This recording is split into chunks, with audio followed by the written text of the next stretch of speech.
1995, or was it 6, Jaguar brought out a new XJ. It replaced that one with the big square headlamps that looked just too much like they were trying to be in the 80s, with something that looked like a Jaguar again. It was a fantastic looking car. It looked every bit as Jaguar as the old ones, like the old XJs and the 420Gs and this kind of thing, and just straight away put me in mind of gangsters and big fat carry-on characters clambering in the driver's seat, somewhere between wetting themselves and having a heart attack.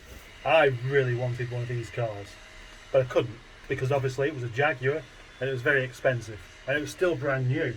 20 years later, very different situation, when I found myself in possession of an N-registered XJ6 with a 3.2 litre straight 6 engine.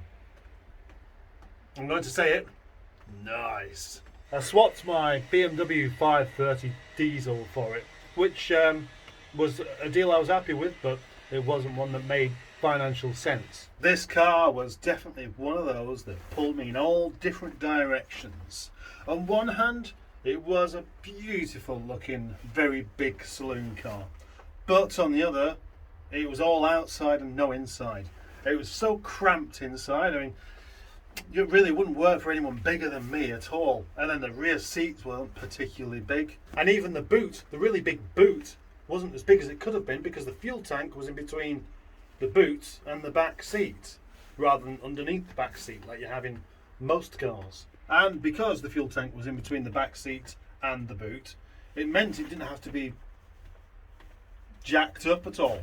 The car could remain really sleek looking, and that kind of mixed feelings about that, because it meant that it looked huge until you saw it parked next to another car, and then suddenly you realise that it's not as big as it looks. It was a very long car, but not a very practical car at all.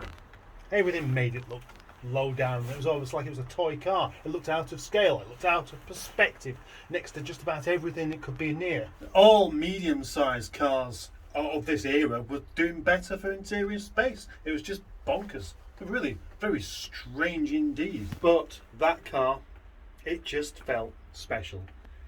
You climb into it and there's nothing new about having wood and leather everywhere, but it just felt properly special.